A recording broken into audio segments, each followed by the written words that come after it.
esta vida não tá sopa. E eu pergunto com que roupa que eu vou pro samba que você me convidou.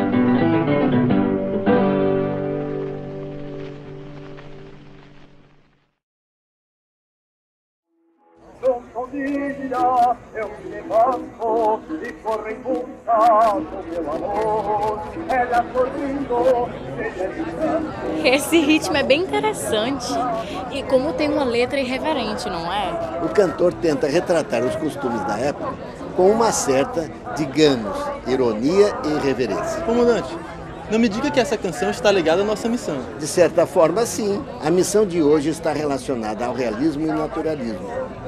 Dois períodos literários em voga no Brasil no final do século XIX e no início do século XX, período em que essa canção foi lançada. E o senhor tem alguma indicação específica para a nossa missão, comandante? Sim, vocês precisam investigar a relação entre o espaço e a sociedade e sua representação na literatura. Comece pela cidade de Fortaleza e por um autor cearense chamado Adolfo Caminha. Adolfo Caminha. Sim, ele participou durante 20 anos da Padaria Espiritual, um grêmio cultural integrado por artistas que se reuniam aqui no Café Java para discutir literatura e política. Com todo respeito, vocês estão falando da Padaria Espiritual, né? Bom, esse aqui é o exemplar do pão. Acredito que vai servir para vocês alimentarem o espírito. Alguém mencionou Caminha. Seu Adolfo não participa mais das fornadas. Não participa mais. O que houve? Madame, ninguém sabe ao certo, mas parece que ele se desentendeu com alguns membros da Padaria Espiritual. E depois ele ficou muito tempo em seu sítio fora da cidade. Seu livro, A Normalista, já havia sido publicado. É mesmo? Sim, sim. E parece que ele falou das mazelas da capital Fortaleza de forma bem direta, viu? Pode ficar com o pão. Que bela moça. Como se chama? Carol. Carol, de Carolina? Sabia que seus olhos têm a mesma descrição da personagem de Caminha? Olhos da cor de azeitona. Muito bem, está na minha hora de acertar o ponteiro com a coluna da hora. Passar bem. Pelo jeito ele também é bem direto. Deixem de gracejo, sim. Procurem rastros dos períodos literários realismo e naturalismo pela cidade de Fortaleza. O livro A Normalista, de Adolfo Caminha, servirá de guia. De acordo com este mapa, estamos aqui. Por que o comandante grifou esta avenida? Avenida Abolição? A abolição dos escravos foi em 1888. Sim, foi. 1 ano antes da proclamação da República. Mas olha só, estas ruas também estão grifadas. Domingos Olímpio, Aloysio de Azevedo e Oliveira Paiva. Que estranho. Mas vamos, o professor que vai nos dar mais pistas sobre o período do realismo e naturalismo já deve estar chegando. Professor, em que período o realismo e o naturalismo apareceu? O realismo e o naturalismo acontecem na segunda metade do século XIX, palco de profundas mudanças sociais. A sociedade ainda estava se ajustando com os avanços científicos que a Revolução Industrial provocou. A era das máquinas permitiu que fosse tecido um olhar mais objetivo para a realidade, como se fosse possível comprovar todos os eventos do mundo e os sentimentos do homem de maneira científica e material. E na literatura? Em termos de literatura, o realismo se coloca em contraponto com o romantismo. Enquanto o romantismo pinta um nacionalismo exacerbado, com imagens idealizadas da mulher, o realismo e o naturalismo tentam aproximar o leitor da realidade nua e crua, com todas as tintas de cruezas e desgraças que rodeiam a vida urbana e cotidiana. Então não existe amor? O amor até existe, mas os sentimentos estão subordinados aos interesses sociais. É assim com A Normalista de Adolfo Caminha. O amor idealizado que a protagonista sente por Zusa, um rapaz da alta sociedade, é abafado pela fuga dele para o Rio de Janeiro e pela gravidez dela, um exemplo de incesto por parte do padrinho.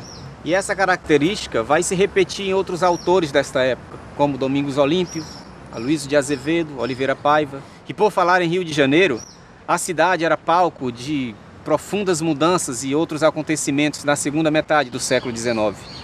Lá estava o escritor Machado de Assis, que passeava pelas vielas do Rio de Janeiro com um olhar crítico e atento às mazelas humanas que foram incorporadas de forma racional em seus contos.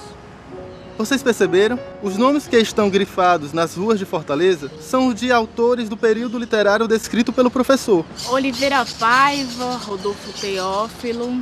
É, exatamente. E o comandante disse que a gente ia encontrar mais informações nesse livro. Citou a mulher do Dr. Mendes, juiz municipal. Estava ali uma que fora encontrada aos beijos com José Pereira da província, em pleno passeio público. Quem era que não sabia? Ninguém.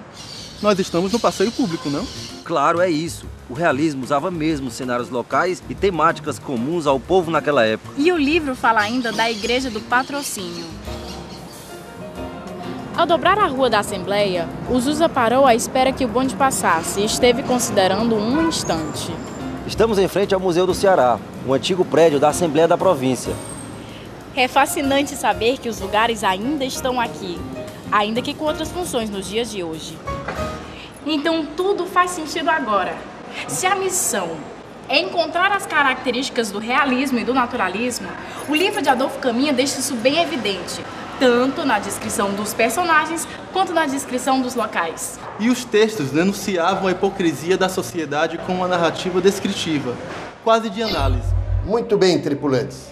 Vejo que entenderam as pistas. Estou muito orgulhoso de vocês. Ô, comandante, acredito que a missão ainda não acabou, pois não temos informações suficientes. Sim, comandante. Precisamos seguir o caminho de Caminha. Isso mesmo. O que podemos perceber até agora é que, para o pensamento realista, a relação da espécie humana com o quadro geográfico em que habita orienta suas ações e atitudes, ainda sem esquecer de sua conduta subjetiva. Comandante, precisamos ir até o Rio de Janeiro para investigar esse cenário em que muitos viveram e sobre ele escreveram, já que era a principal cidade do Brasil na época. Depois de toda essa argumentação, Rodrigo, o que posso dizer é: vamos ao Rio de Janeiro e nos encontrar com aquele que melhor retratou essa cidade, José Maria Machado de Assis. Assim é que temos contra a conservação da capital, além do mais, o beneplácito do próprio Rio de Janeiro. Ele será sempre, como disse um deputado, a nossa Nova York. Não é pouco, nem todas as cidades podem ser uma grande metrópole comercial. Não levarão daqui a nossa vasta Bahia, as nossas grandezas naturais e industriais, a nossa Rua do Ouvidor com seu autômato jogador de damas. Nem as próprias damas. Cá ficará o Gigante de Pedra, memória da quadra romântica, a Bela Tijuca, descrita por Alencar em uma carta célebre, a Lagoa Rodrigo de Freitas, a enseada de Botafogo, se até lá não estiver aterrada.